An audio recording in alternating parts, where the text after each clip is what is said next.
All right, everybody, what's going on? We got another Dandadan stream. Really excited to find out what happens in the next chapter. Obviously, we're going to deal with this human cyclone monster, but something else I want to talk about that came up as I was reading some of the older chapters. Who is the strongest spirit user or psychic in Dandadan? Which I need to change.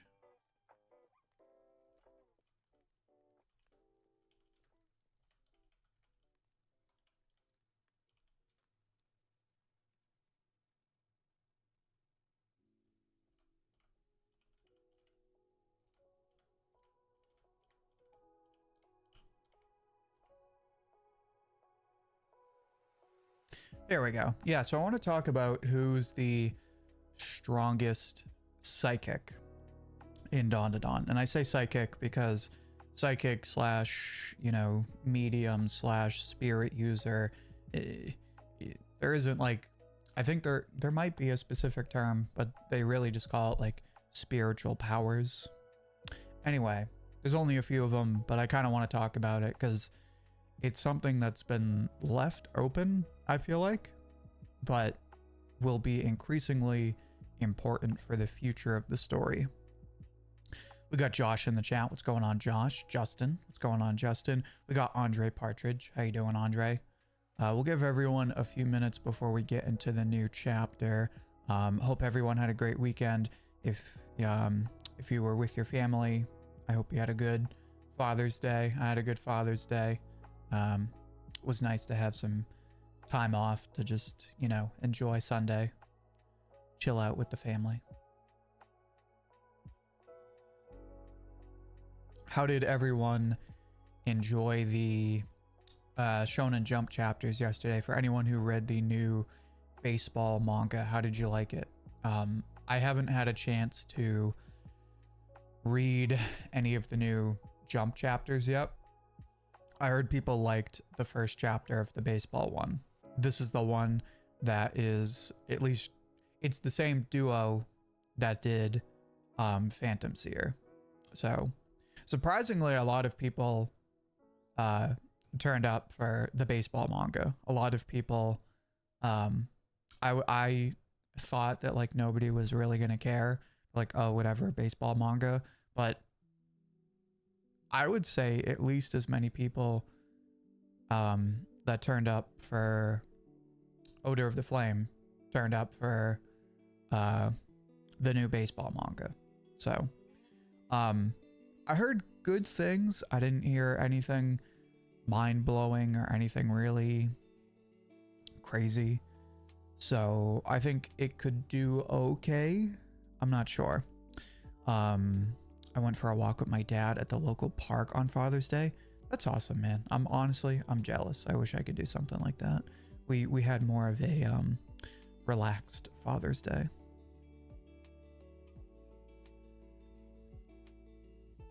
Yeah, that's the vibe I got. The baseball manga, 7 out of 10. I feel like it was probably more like a 6 out of 10, but people are being generous. It's new. I thought it was solid, though concerns that the brothers will break up. Interesting. I haven't read it, so I don't know. I have zero context. I didn't read any reviews. So I'll have to check it out. But it seems like people like it. I'm more curious, like, I don't really care about sports manga so much. Like, in particular, like, I'm indifferent. I just like good manga, good or bad. My interest is more like which one will any of them, I should say, become like the next Haikyuu, I guess, right? Because Jump is really looking for a new Haikyuu. They have One Piece, they have Kagurabachi, they have a bunch of battle shonen, they have Blue Box, which is kind of doing double duty. They don't really have a huge rom-com. So they're looking for their next Haikyuu for sure. because Haikyuu is stupid popular. Like, it's over, it's done, and people still talk about Haikyuu.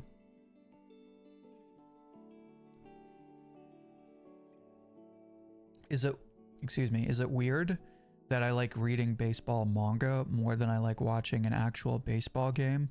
I don't think that's weird at all. I think part of the issue with baseball is, like, unless you're really invested in a team, it's hard to really like watch a baseball game because there's really no story, especially like even with the new pitching rule. Like, if you're not a huge baseball fan, there's like no story to these games. They kind of just show up, swing, hit, miss, go home. That's just a problem with the MLB in general. But for that reason, that's why it's more interesting to read like a baseball manga, because it is literally a story. So as long as as long as it's got all the good parts of a story, then it's going to be more fun to follow than a baseball game with no story. That's why for the last few years I've really struggled to watch a lot of NFL, because they have so many games, and yet I feel like maybe 25% of those games have a story, right? Regardless of what form of entertainment you're watching, video games, books, movies, sports, right? Broadcasting, podcasting, YouTube videos, they all have to have a story. Humans understand things and invest in things in stories. We got Edens in the chat. What's going on, Edens? Edens, I don't know if you saw my tweet, and this goes out to everybody else.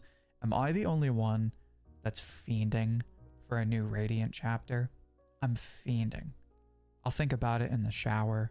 I think about it when I go to sleep. We haven't had, just to paint a picture, we haven't had a Radiant chapter since the end of April. It was like April 24th. So next week will be 2 months. 2 months since we've had a Radiant chapter. That's not crazy, but it is a long ass time. Because Radiant isn't really a quarterly manga. It's not a seasonal manga, right? To be fair, it is sort of like a, it comes out when it comes out, right? Because it's not a serialization. It's just the volumes, right? But I feel like it's been a while. I feel like it's been a hot minute. That being said, it will be nice when we finally do get that next chapter, because once we get that one, I feel like the ball will just be rolling, right? Like for the rest of that volume. We'll probably have a consistent schedule for like the next 9 chapters, but the wait has been crazy, especially after that last chapter, because that last chapter had a huge cliffhanger.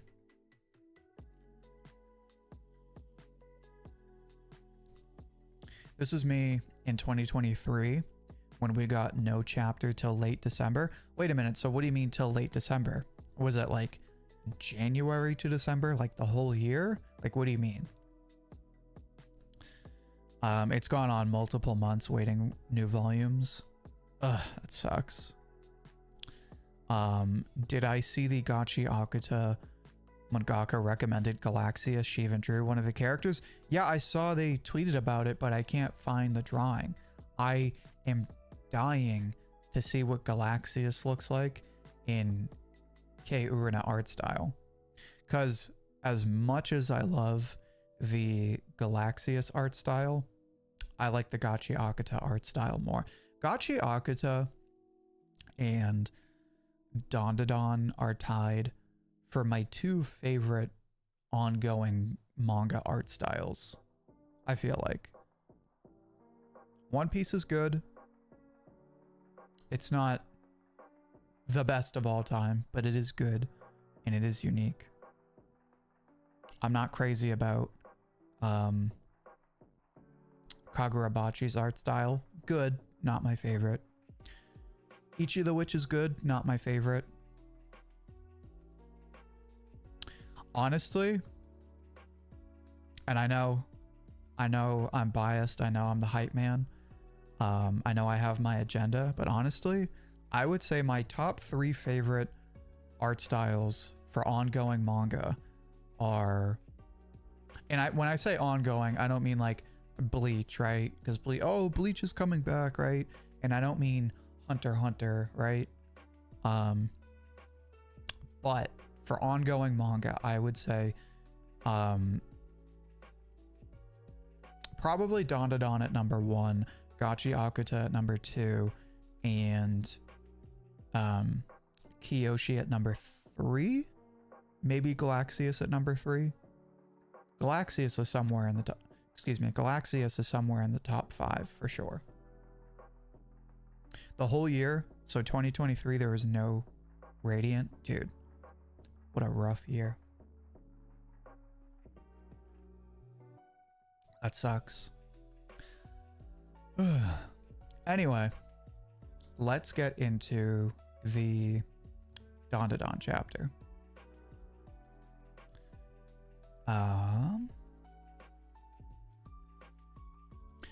Dandadan. All right, so recap from last week's chapter. Also, if for some reason you are not caught up on Dandadan, you might want to step out. Anyway, so last week's chapter, Momo took over the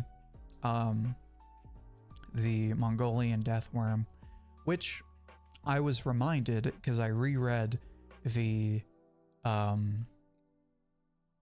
Evil Eye arc. I did a video on it, so I reread the arc. I totally forgot that Momo did the same thing already. When they had the big death worm, she controlled it, and then she sprayed all the clay or goo all over the volcano and all over the forest, right? So she's already done this before. I thought it was like a brand new thing. She's already done this before.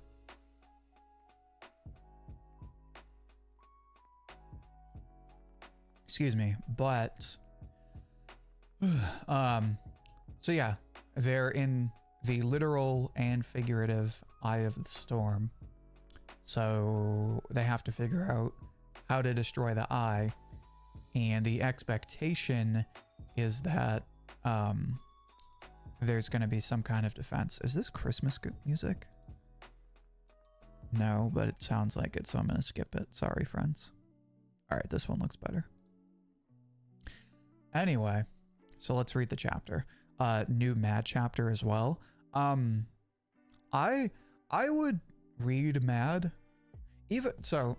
Let me put it this way: even if I was caught up on Mad, I probably wouldn't read it for streams, only because on the off chance that someone like accidentally comes into stream and hasn't read it, it completely ruins the story, because Mad is such a fast-paced story and so much happens in each chapter. If you get spoiled, it ruins it. Like even chapter 1 loaded with spoilers. That being said, I do need to catch back up. That also reminds me, when I'm done reading the manga I need to read for videos, I need to catch up on Magia Lumiere. I was supposed to do that. Excuse me, I was supposed to do that at the beginning of the month and I didn't.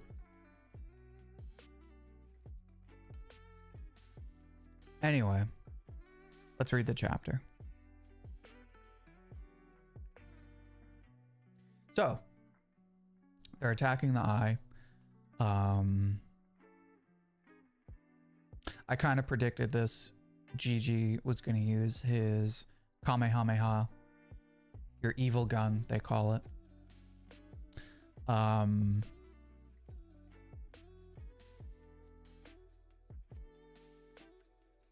Suzuma is supporting GG. Momo is holding GG in place so he can do his attack. So he uses his evil gun, Kamehameha. It does land on the eye. It regenerates. It uses some kind of lightning attack. There is what seems to be a bolt of lightning of sharks that almost hits the death worm.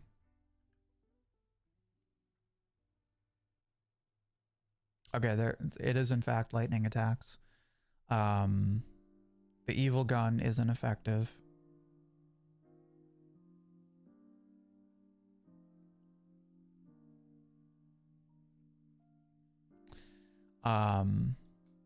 So Momo has a plan. As always, Momo is the one with the plan, which is going to tie into our conversation after we read the chapter, because I feel like Momo is slightly underrated in Dandadan, but we'll talk about that later. We're going to dive into the eye.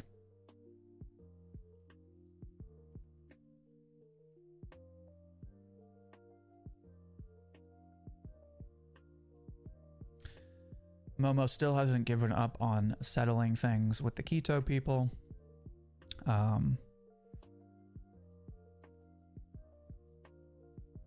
So they start eating the sharks. I wonder if it's going to get like shark powers now, because it has been implied that the worm changes based on what they feed it.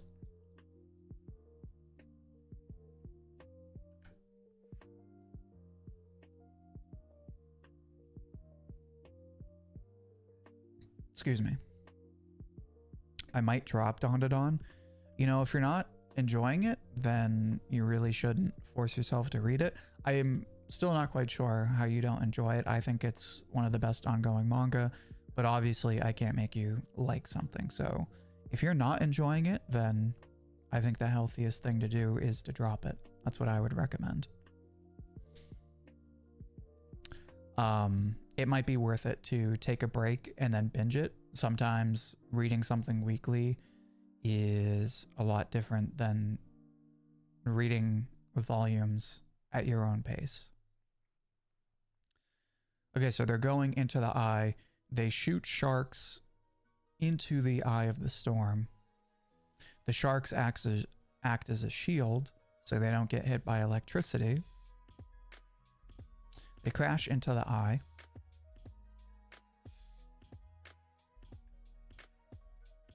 So they go through the eye, and now they're in the typhoon, the very storm itself.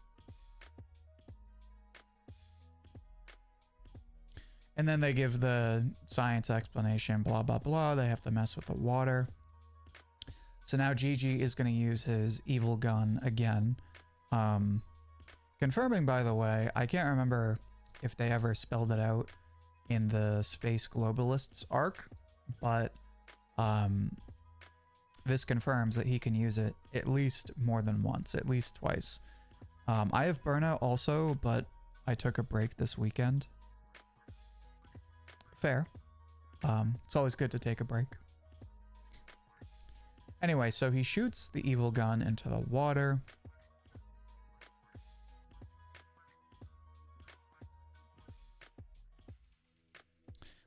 It's not really doing anything, so they have to figure something out. They've used up all the sharks.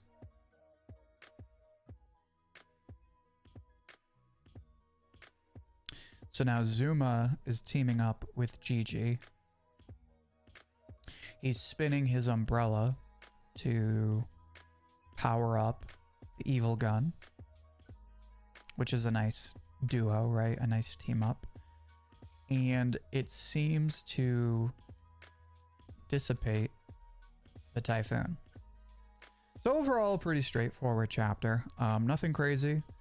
I would say the two biggest takeaways are Gigi can use his evil gun more than once, which, if I'm remembering correctly, it seems like he's powered up a bit. Because if I remember correctly, in the Space Globalists arc, he could barely pull off one, and now he can do two back to back. Excuse me. So it seems like he's powered up a bit for sure. The other takeaway is now there's potential. Excuse me, potential for him to team up with, for Gigi and Zuma to team up. Wait, it's not the first time we've seen this. I can't think of any specific examples, but we have seen, excuse me, we have seen examples of the characters, you know, teaming up, syncing up their abilities, I should say. But I feel like this is the most prominent one. Like this is the closest to something you would see, like a unison in Fairy Tail, like when Gray and Juvia team up to do like their water ice attack. So I hope we get more of these kind of, I'm going to call them unisons.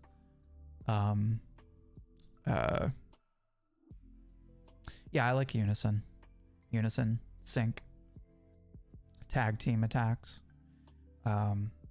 because they're really cool. I thought this one was slightly underwhelming.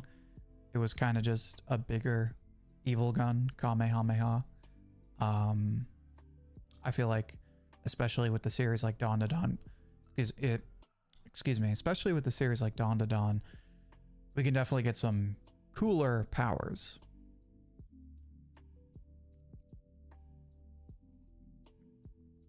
I'm going to take a break from manga this whole week. Honestly, yeah. Honestly, especially from the way you've like explained your experience with manga, I think taking regular breaks is a great idea. Am I talking about the movie or manga? I'm talking about the manga. We're talking about the new chapter. Everyone really seemed to like the movie. So one thing I'll say about Dandadan, and this isn't a Dandadan specific issue. I feel like this is a new anime issue. I feel like, now granted, I've read the manga more than a few times, so it's not such a problem for me. But I was really concerned that they were going to kind of pull back the promos and advertising and the marketing for season 2, right? Kind of rest on their laurels from season 1. But that is not the case. If anything, I feel like they're doing, Science Saru is doing more marketing than ever for Dandadan season 2. There has been something like 4 or 5 trailers now on top of the movie, on top of already revealing the opening and the ending. But I feel like they've shown so much that we basically have already seen the entire first core of season 2, which doesn't bother me so much. But I feel like if I was anime only, I'd be kind of pissed, because especially when Dandadan is so popular, even if you decide not to watch trailers, it's kind of hard to avoid them, right? I mean, they're all over YouTube, they're all over X, right? I'm sure they're even on apps like Instagram and TikTok. So, people have said this before about other anime, but I feel like with some anime, they kind of go overboard with the promos. It's weird because with a lot of anime, they kind of completely forget about the marketing. But then there's also the issue of like, well, if you do a ton of marketing, then what are you supposed to do? Like show the same episode 5 times? No, you have to show content, right? So I feel like it's a very peculiar issue. I don't really know what the answer is. Maybe you guys have a better idea, but I feel like there should be a better way to get the word out that, you know, a season is coming out, right? And not spoil the whole season. What do you guys think?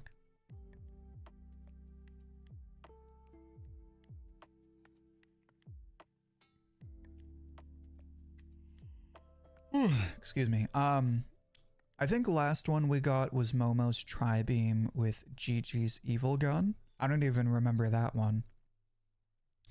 Was that in Space Globalists? I don't remember that one. Did Gigi and Ira have a combo too? I don't think so. I can't recall. Where do I stand on Odor of the Flame? It's mainly a topic on how we spent 3 chapters in training, then adventure. For me, it's fine. Others have complained. Bro, people want to complain about everything. I like the pacing so far. Part of the issue with Red Hood was that they started like action heavy, and then by the end of volume 1 and like most of volume 2, if there were 2 volumes, it was like a really meticulous exam arc.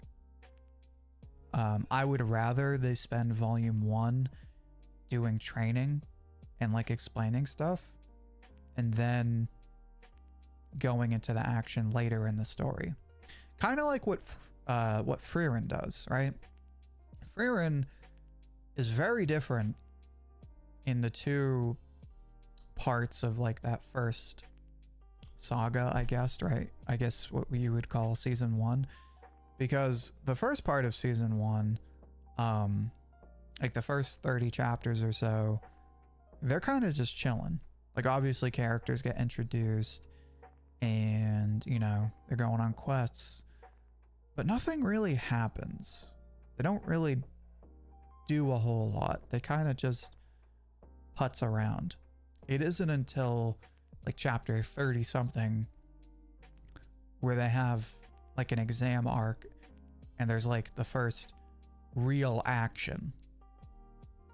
That's kind of what Odor of the Flame is doing. We got RNS or RN Snorlax in the chat. What's going on? It's been a hot minute. Hope you're doing well. That was in Space Globalist. All right. Nobody would have lasted reading manga in the late 2000s. I feel like it's different. I feel like people just don't like training arcs, right? I don't know. I feel like I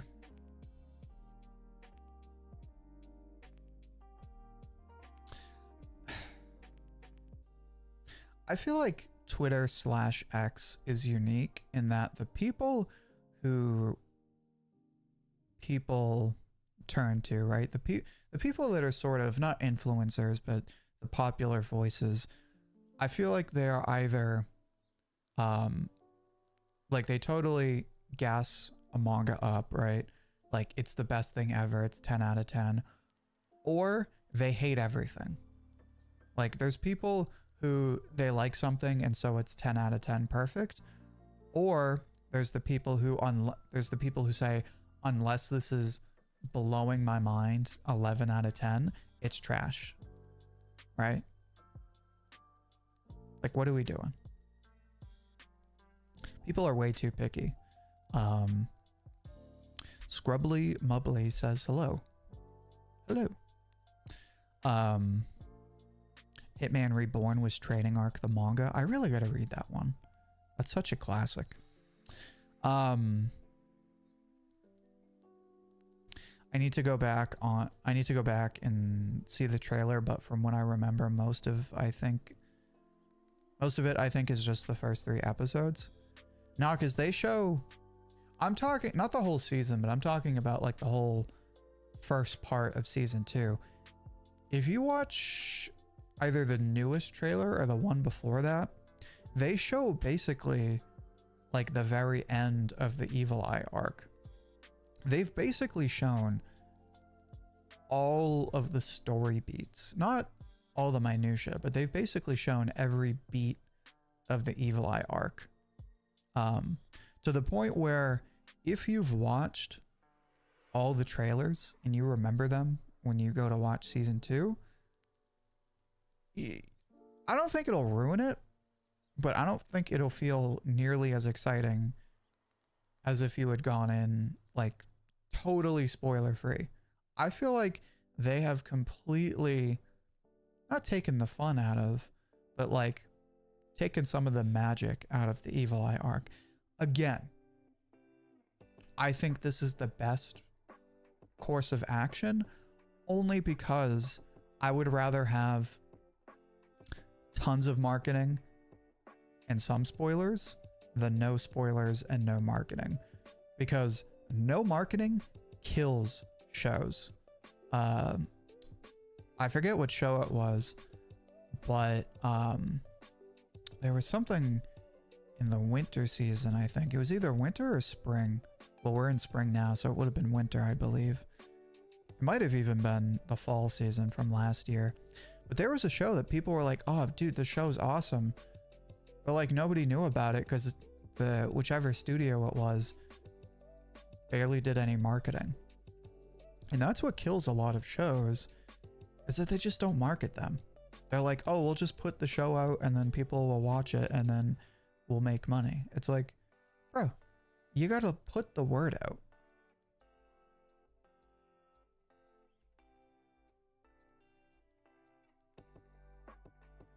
Does the Reze arc trailer spoil the movie as well? I don't believe so. It's been a while since I've watched the last one, but I don't think so.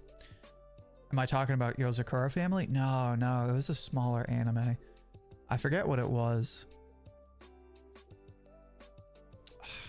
God. I'm gonna be like scrolling Mal forever if I try to find it. But it was like a smaller anime. It might have been on Netflix. But everyone was saying like, bro, whichever studio it was, I can't remember. But X Studio really dropped the ball on this one. I'm pretty sure it was a Netflix anime. Excuse me 1 second.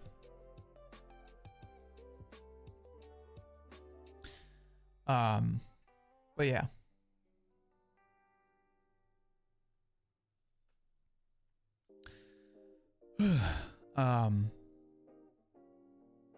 So TLDR, I'm happy with the marketing.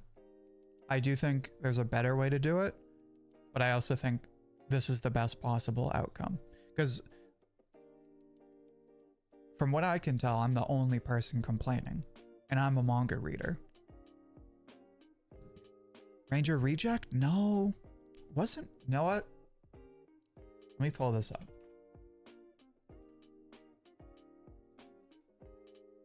Excuse me, I bet I'll know it when I see it.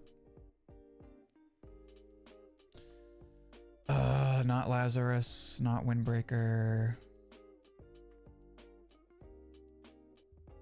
Also, for anyone in chat, for anyone who's watched or watching, excuse me, Kowloon Generic Romance, how is that? Because it looks interesting. I don't know. I have no idea what the premise is. I just know that the art style looks kind of cool. So for anyone who's watching it, would you recommend it? And if you do, what would you say stands out about it? Trying to think. So it's not this season. I believe it was... It might have been the fall.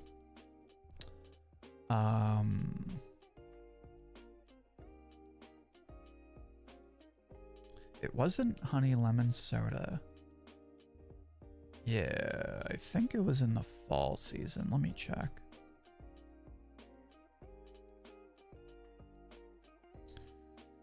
Dandadan, ReZero. No. No.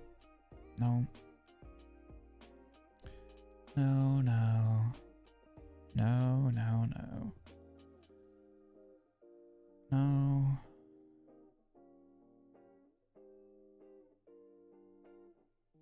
Damn, this is gonna kill me.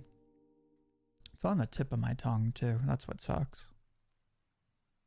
It might have actually been before the fall season. It's kind of pissing me off.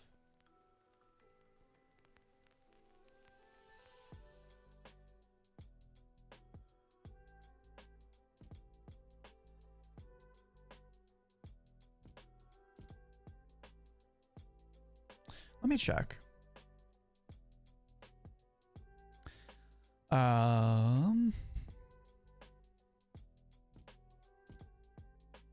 That's been the biggest disappointment this season, even after how season 1 wasn't that great. Oh, Ranger Reject. I thought you were talking about Kowloon. I was like, I haven't heard anyone talk about it. It's on my list. I see people like it, but I still need to watch it. I really want to pick up the manga. Okay, so it seems like, you know, a solid series. Nice backlog series. Let me check the summer. It might have been in the summer.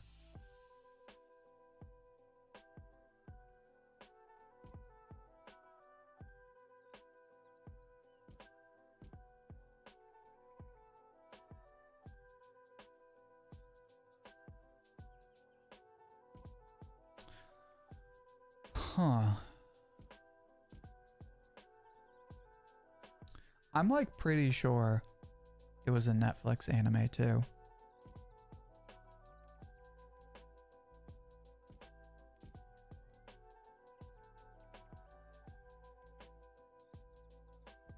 But I'm not finding it, so I think maybe it was in the winter.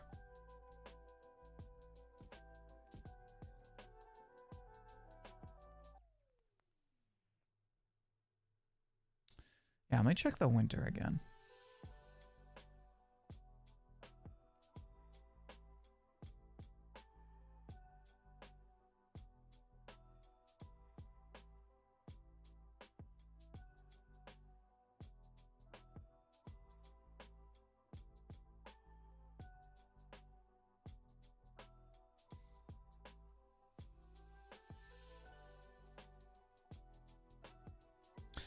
Damn, not a lot of people. On a random note, I'm looking at the winter season. It doesn't seem like a lot of people watched Medalist. Am I true? Is that accurate, or is Mal gaslighting me? Bro, this is pissing me off now. I cannot for the life of me figure out what show I am thinking of.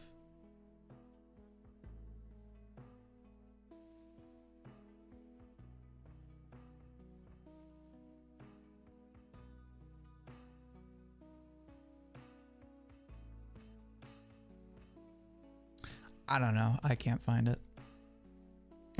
Promotion so bad the anime has been wiped from everyone's memory. The name is like right on the tip of my tongue. I would really have to like hunt this down, because I can't figure. I just remember everyone. It was like it had guns in it, and everyone was kind of talking about the animation. And there was like a church. There was a scene in like a church or something. I can't remember what the hell it's called. I didn't watch it, but I just remember people talking about it, and I was like, oh, that looks kind of interesting. I can't remember what the hell it was. Anyway, that's gonna bug the hell out of me. Anyway, moving on to the Dandadan topic. So here's what I want to talk about. And let me pull up. Let's see if there's a specific term.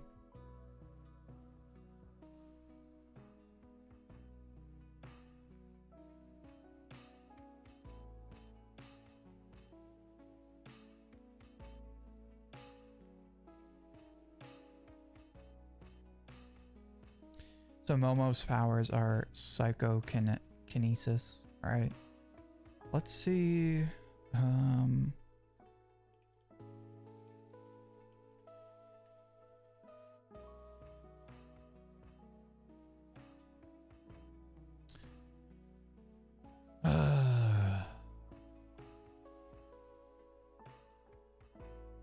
Yeah, so I'm gonna use a... No, it wasn't Ninja Kamui either. At least I don't think so. Maybe?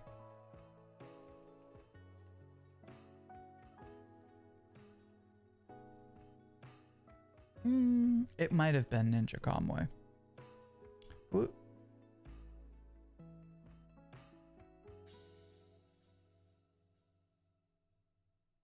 Who was the studio that did it?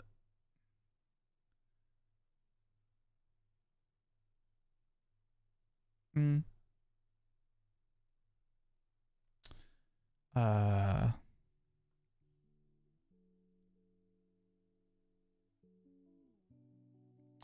2024, so that no, because it was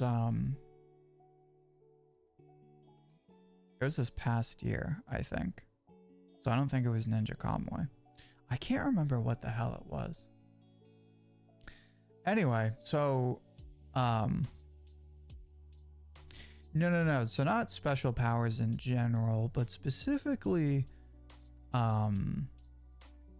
mediums slash psychics. I want to talk about who do we think is the strongest psychic slash medium slash spirit user.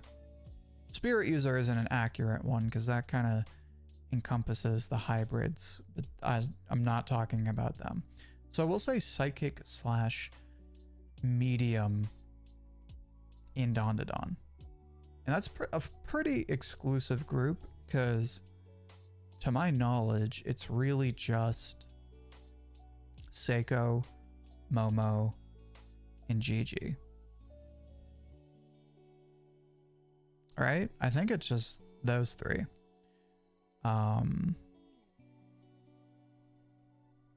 Yeah. In the main crew, they're the only three. And the only other characters I can think of are the like death metal band that does like purification, but that's not really a combat ability. And then there's Manjiro, the guy with the unibrow who wants to be a I believe it's called Bootuber. Possessed is kind of accurate. That would be for like the hybrids, right? Like the hybrid users, like Gigi or Okarun or Ira, right? The possessed. I'm specifically talking about people with spirit powers or medium powers, right? Like Seiko, Momo, Gigi, right? People with psychokinetic abilities, or specifically in Seiko's case, someone with powers connected to a deity.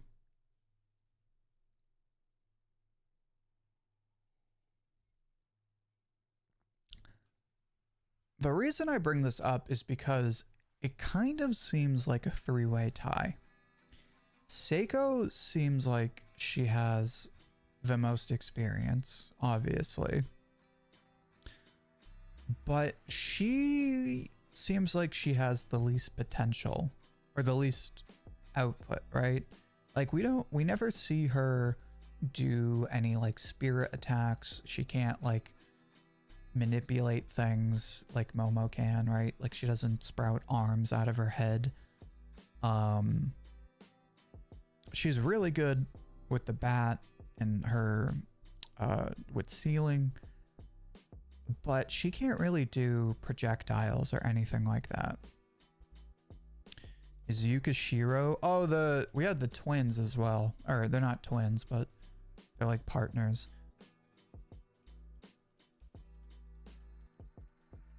Yukishiro. So Koki, I don't believe Koki is a psychic. I feel like the only people with psychic powers or spirit powers are anyone who's been trained by Seiko specifically, excluding Okarun. So say Koki does not have psychic powers. She just has her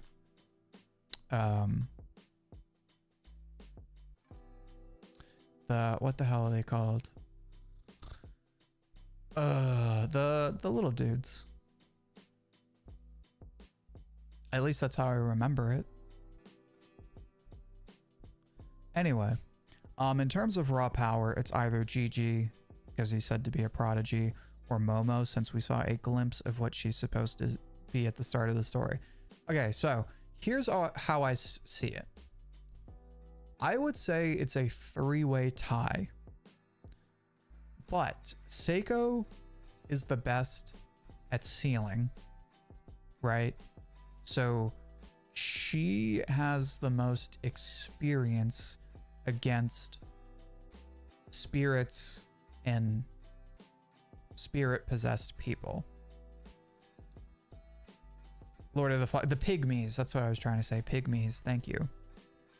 So Seiko has the most experience, basically.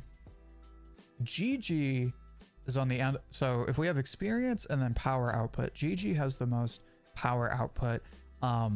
He's described as a genius. And then if you go back to the Evil Eye arc,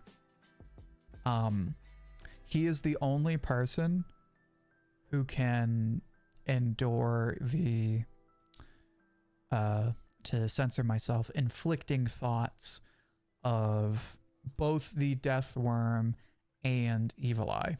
Everybody else, even Momo, crashed out from the inflicting thoughts, harmful thoughts. So if that was our parameter, right? Like if we were doing a power scaling test, like a power level test, it would probably go Gigi, then Momo, then Seiko, top to bottom. But Gigi has the least experience out of the three characters, and he seems to be the least useful when it comes to his spirit powers. He really can only use them, from what I can recall, for his evil gun. And even then, it has very limited applications.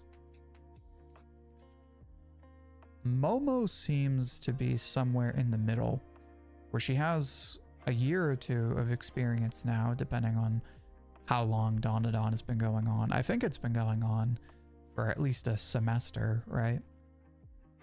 I can't remember exactly.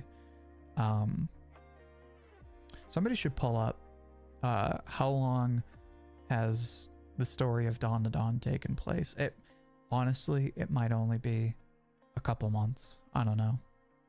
I feel like it's been at least 6 months in the story though. But Momo is somewhere in the middle, where she has a lot of experience. She has more power potential than Seiko, but not as much as Gigi. But because of that combination, she can use more abilities with more precision. Like, she is the only person that can control the Death Worm physically, right? She can literally turn it into a kite. She is the only person that can do that. And when we've seen her use her abilities definitely less than a year.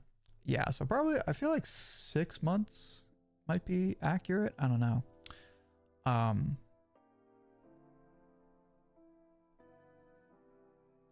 But we've seen her ability has a myriad of applications, whereas with Gigi and especially Seiko, or excuse me, even Seiko, they have sort of limited applications. Like Gigi is still kind of figuring it out, and he's only used his spirit powers in very specific situations.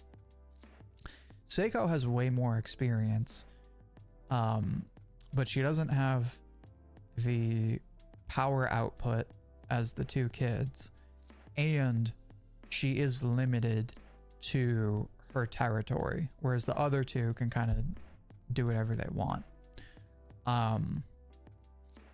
She can turn the Death Worm into a water hose. Exactly. So the reason I bring this up is because, you know, obviously we're not quite in the end game of Dandadan yet, but as we can see, the fights are getting crazier. We're getting all kinds of ability team ups. and the monsters and the villains are only getting crazier. Excuse me. So I just want to kind of think about like who is really the strongest character in Dandadan, and like who are the strongest of each category. So like those are the psychics, the characters I would call the psychics. At some point I want to talk about the hybrids, or the possessed, as somebody said earlier, right? So Okaroon, if we still count Okaroon, Ira, Rin, Koki, technically. I guess possessed would be, or spirit user would be more accurate, right?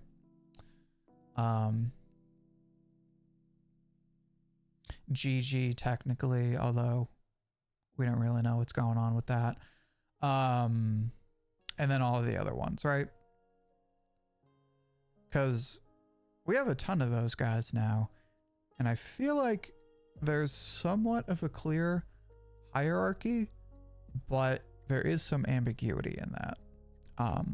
So that's an interesting topic. And I also feel like there's an interesting conversation to be had about which subclass of abilities is categorically better than the others, right? So for example, in One Piece, right, like Paramecia versus Zoan versus Logia, there's an interesting conversation to be had about like, are the spirit users categorically stronger than the psychics?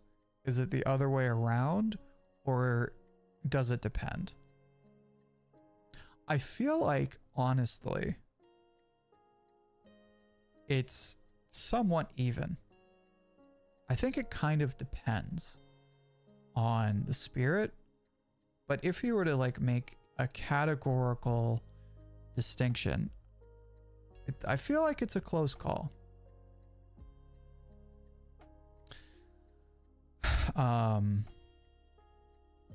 Imagine losing your balls to a spirit to win a bet, fighting spirits, then getting beat to an inch of your life just to fight in a giant battle against aliens, and it's only been like 3 to 4 months.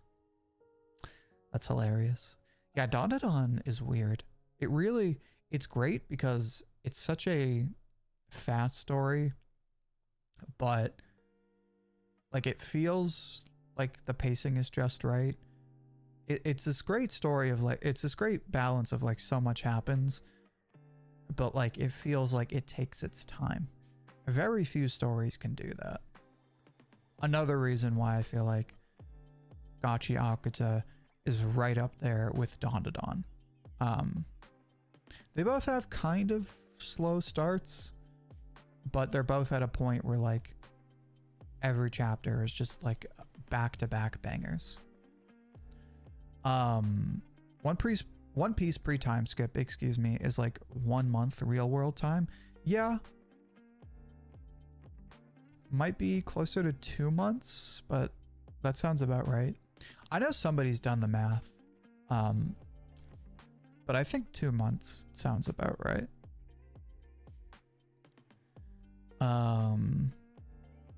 Anyway, that's gonna be it for today's stream. That's all I really wanted to talk about. Before we end off the stream, I'll take a quick look at Manga Plus, because we didn't get to look at that today. I just want to see how the rankings have changed. Let's go to ranking. Okay, so Boruto, One Piece, Chainsaw Man, Dandadan, something got knocked out. Oh, Odor of the Flame was number 5 before, I believe. So Kaiju went back up. Spy Family, Sakamoto, Kakurabachi, Blue Box, Ichi, Centauria, that all checks out. Odor of the Flame got knocked down. It went from number 5, if I'm not mistaken, to number 12. So Odor of the Flame has been knocked down a bit. Rory Dragon, Drama Queen, God of Time. Mad at number 20. Love it. Make the Exorcist Fall in Love has moved up a bit. Martial King is still sitting in the same spot. Harukaze Mound is at 24. Nice. Hero Organization, roughly the same spot. Trojan X at number 29. I feel like it moved up a bit or moved down a bit. Hematen at 30. Magical Girl and Narco Wars at 34. That's okay. Marriage Toxin at 35. About the same. Kiyoshi at 36. About the same. Embers at 38. Yeah. So for the most part, Manga Plus is mostly the same this week so far. The only difference is Odor of the Flame got knocked down, and Kaiju number 8 is back in the top 5. It's 4 months in pre-time skip. Okay, that's what I thought. I thought it was at least a couple of months. Anyway, that's going to be it for today's stream. Thursday's stream, of course, there will be a video tomorrow, so look out for that. I think that'll be an interesting one for everybody. I had an idea. Yeah, Thursday, I'm not going to spoil it, but Thursday is going to be kind of a random rant stream. Well, there'll be a topic, but it's going to be kind of random, but I think everyone will really enjoy it. But yeah, that's going to be Thursday's stream. Video tomorrow, stream Thursday, video this weekend, which yeah, I won't spoil the video for this weekend, and then I'll give everyone a heads up now, but I'll say it again Thursday.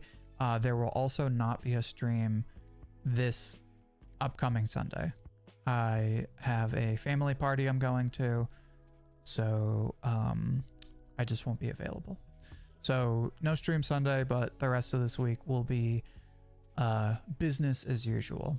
But for now, thanks everybody. Thanks for a great